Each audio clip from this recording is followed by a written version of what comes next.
نستعينه ونستغفره ونؤمن به ونتوكل عليه ونعوذ بالله من شرور أنفسنا ومن سيئات أعمالنا من يهده الله فلا مضل له ومن يضلل فلا هادي له ونشهد أن لا إله إلا الله وحده لا شريك له ونشهد أن سيدنا وشفيعنا ونبينا وحبيبنا وسندنا ومولانا محمد صلى الله تعالى عليه وعلى آله وأصحابه وسلم تسليما كثيرا كثيرا.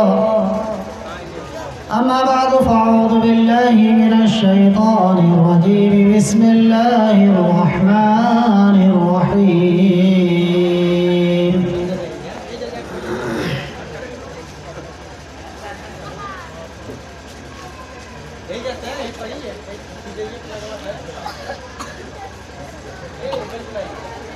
لقد كان لكم في رسول الله أسوة حسنة لمن كان يرجو الله واليوم الآخر وذكر الله كثيرا. وقال النبي صلى الله عليه وسلم: أنا سيد ولد آدم ولا فخر، أو كما قال عليه الصلاة والسلام.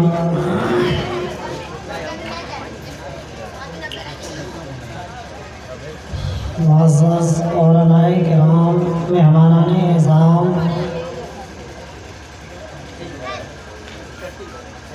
عزیز طلبہ جو سامنے بیٹھے ہیں اور گاؤں کے معزز ہستیاں جو کرسیوں پہ تشریف فرما ہیں، اور خواتین اسلام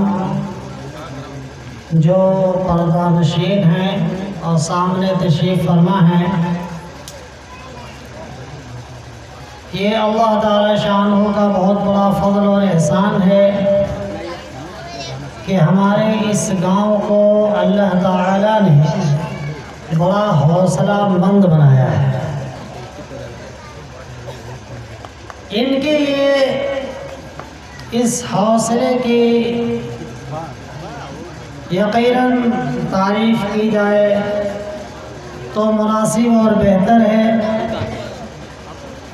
کہ آنن فانن ان لوگوں نے اپنے ایک مہمان کا استقبال کیا اور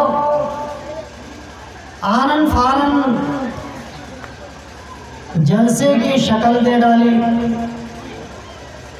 اور ہفتوں اور مہینوں تک مشورے اور کوششوں کے بعد جو پروگرام ہوا کرتے ہیں، انہوں نے چند گھنٹوں میں اس پروگرام کو ترتیب دے دیا.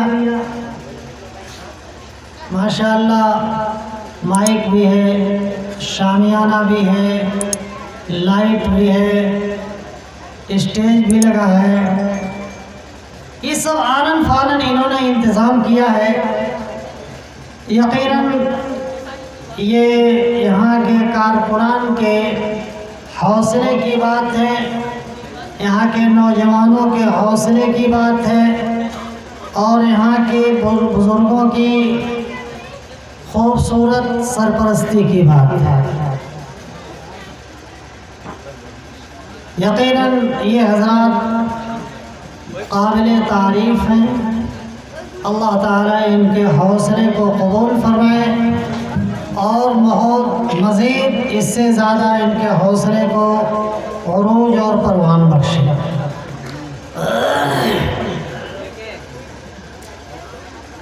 میرے بھائیوں، بزرگوں، دوستوں،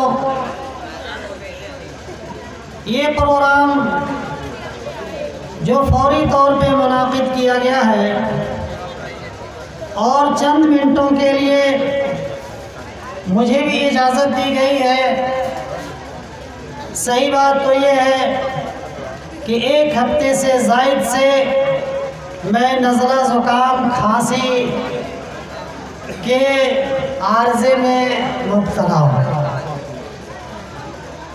آج بھی جمعہ کی نماز بمشکل پڑھایا، تقریر بھی بمشکل کیا۔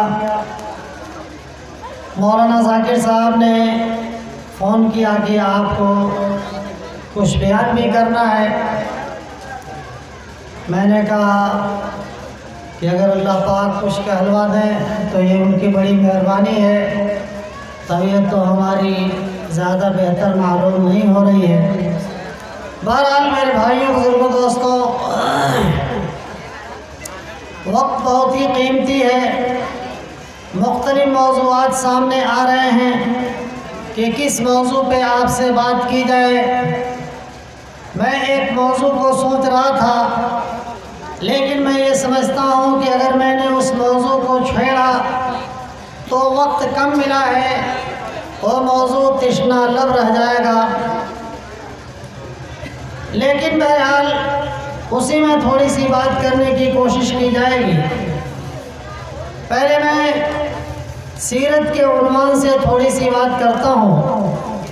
میرے بھائیوں، بزرگوں، دوستوں، ہم جس نبی کے ماننے والے ہیں وہ کائنات کا سردار ہے، نبیوں کا امام ہے، ساری کائنات کی خوبیاں اس کے قدموں میں ہیں، اور خود حق تعالی شانہ نے اس نبی کی تعریف فرمائی ہے، تو ہم اس کی تعریف کا کیا حق ادا کر سکتے ہیں؟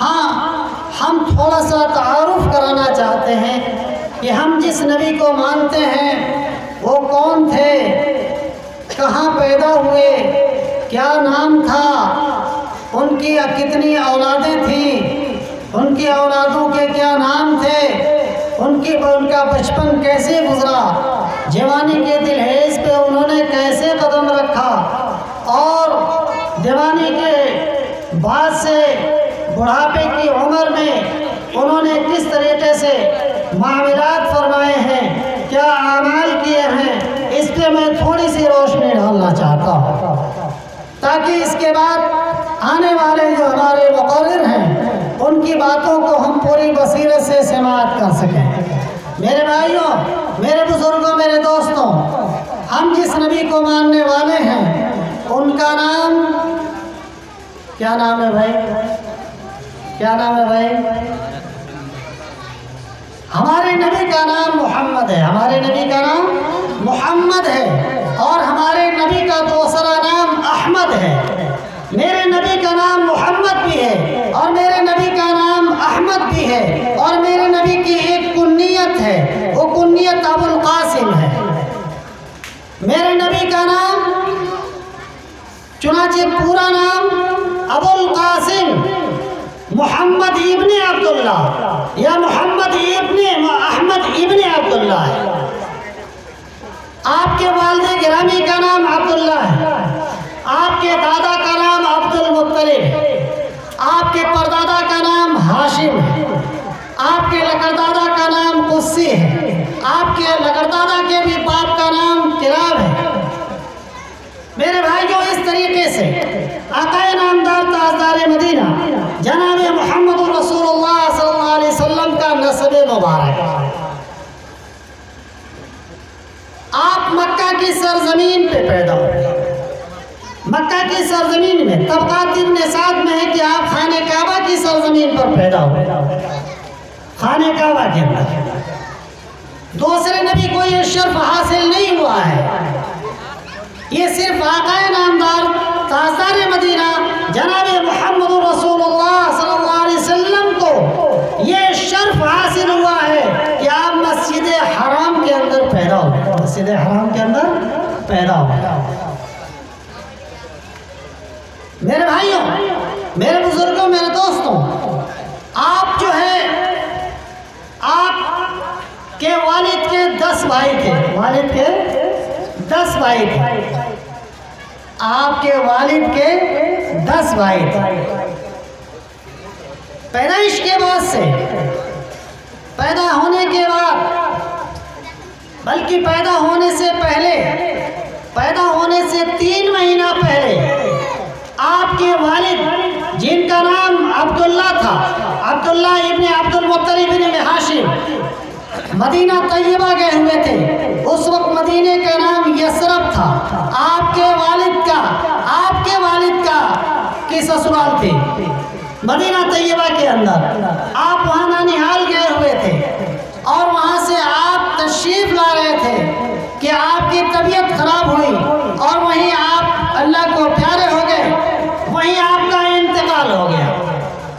اللہ کے رسول صلی اللہ علیہ وسلم یعنی حضرت محمد ابن عبداللہ والد کو نہیں دیکھ سکے۔ والد کے انتقال کے 3 ماہ بعد آپ پیدا ہوئے، اور جب آپ پیدا ہوئے ہیں تو آپ کو 3 عورتوں نے دودھ پلایا ہے۔ 3 عورتوں نے دودھ پلایا ہے۔ ایک آپ کی امی جن کا نام تھا آمنہ بنت وہب، حضرت آمنہ بنت وہب نے آپ کو دودھ پلایا۔ اس کے بعد سے ابو لہب کی، آپ کے چچا ابو لہب کی باندی تھی جن کا نام سویبیہ تھا۔ اس کے بعد حضرت سویبیہ نے آپ کو دودھ پلایا، اور چند مہینے تک، تقریباً 3 مہینے تک حضرت سویبیہ نے آپ کو دودھ پلایا، اور حضرت سویبیہ بعد میں بھی زندہ رہی، آپ کی نبوت کے بعد بھی زندہ رہی اور وہ ایمان میں لائی۔ تیسرے نمبر پہ قبیلے حوازن اور ثقیف قبیلے کی ایک معزز خاتون جو حنین کی جانب ہے، قبیلے حوازن کی ایک معزز خاتون جن کا نام حلیمہ سعدیہ تھا۔ وہ آئی مکہ المکرمہ، آئی بچوں کو لے جانے کے لیے، اس لیے کہ عرب کے شریف لوگوں، معزز لوگوں کا یہ قاعدہ تھا کہ اپنے بچوں کو وہ دیہات ایریے میں بھیج کر کے اور دودھ پلواتے تھے، اور ان کی نشو و نما دیہات ایریے میں ہوا کرتی تھی۔ چنانچہ مکہ المکرمہ کے لوگوں نے اور خاص طور سے قریش کے لوگوں میں یہ دستور آ رہا تھا، باہر سے وہ عورتیں جو دائی کہلاتی تھیں وہ مکہ آتی تھیں اور شریف گھرانوں کے اندر آتی تھیں، اور ان کے بچوں کو لے جا کر کے اجرت اور مزدوری پہ دودھ پلاتی تھیں اور پھر لا کر کے واپس کرتی تھیں۔ چنانچہ قبیلے حوازن کی ایک معزز خاتون جن کا نام حلیمہ سعدیہ تھا، بنو بکر ابن سعد قبیلے کی تھی، وہ وہاں سے آئیں، بہت ہی مفلوق الحال تھی، غریب گھرانے کی تھی، اور اس وقت وہاں قحط بھی پڑا ہوا تھا۔ وہاں سے وہ آئیں مکہ المکرمہ کے اندر، لیکن ان کی اونٹنی بہت زیادہ کمزور تھی، اور بعض روایتوں میں ہے کہ وہ گدہی پر آئیں، اور گدہی بہت لاغر تھی۔ ممکن ہے کہ دونوں ہو، اونٹنی بھی ہو گدہی بھی ہو، اس لیے کہ وہ بھی آئیں، ان کے شوہر بھی آئے، ان کا بچہ جو دودھ پیتا بچہ تھا جس کا نام عبداللہ تھا وہ بھی آیا۔ تو 3 آدمی ہیں، ہو سکتا ہے کہ اونٹنی اور گدہی دونوں آئی ہوں لے کر کے۔ مکہ المکرمہ میں جب آئیں تو ان کی آنے میں تاخیر ہوئی، اور جو دوسری عورتیں آئیں انہوں نے شرفائے عرب کے اندر، شرفائے مکہ کے قبیلوں سے اپنے اچھے بچوں کو اٹھا لیا، لیکن ایک بچہ جو یتیم تھا، اس کو سب لوگ یتیم سمجھ کر کے چھوڑ دے رہے تھے کہ جب اس کے باپ نہیں ہے اور اس کی ماں ذمہ دار ہے تو ماں کیا اس کا انعام دے گی، اجرت دے گی، اس لیے چھوڑ کے چلی جا رہی تھی۔ حلیمہ سعدیوں کو دوسرا بچہ نہیں ملا تو انہوں نے اپنے شوہر سے مشورہ کیا کہ ایک ہی بچہ یہ ہے اور یہ بھی یتیم ہے، اسے لے کے جانا چاہیے، چھوڑ کے جانا چاہیے۔ شوہر نے کہا، جن کا نام حارث تھا، شوہر نے کہا کہ نہیں، اس کو لے کر کے جاؤ، لے کر کے چلو، خالی ہاتھ جانا بہتر نہیں ہے، کچھ تو ہاتھ آئے گا۔ چنانچہ حلیمہ سعدیہ نے اللہ کے رسول حضرت محمد مصطفیٰ صلی اللہ علیہ وسلم کو اپنے گود کے اندر اٹھا لیا. گود میں اٹھانا تھا کہ برکتوں کے دہانے کھل گئے. جب وہ اپنی لاغر اونٹنی کے پاس گئی، ان کے تھنوں میں بھی دودھ نہیں تھا اور اونٹنی کے تھنوں میں بھی دودھ نہیں تھا، لیکن جب یہ گئی ہیں اونٹنی کے تھن کو ہاتھ لگایا ہے تو ایسا لگا کہ دودھ کا فوارہ اوپر پڑا. دودھ یہ لوگ اپنے خیمے میں دودھ پیے، بچے کو بھی دودھ پلایا، اپنے ساتھ جو ان کے ساتھ حضور کے ساتھ جو رضائی دودھ شریک جو ان کا بھائی تھا تو وہ بھی دودھ پیا اور بڑے چین سکون سے یہ رات گزری. حلیمہ کے شوہر کہنے لگے کہ لگتا ہے کہ یہ جو بچہ ہم نے لیا ہے بہت برکت والا ہے. دیکھو نا اس کی برکت، ہماری اونٹنی میں کتنا دودھ آ گیا، جم کر کے ہم نے دودھ پیا اور ہم بھی بھوکے تھے، بچہ بھی بھوکا تھا، تو بھی بھوکی تھی، کچھ بھی نہیں تھا اور یہاں تو برکتیں شروع ہو گئی.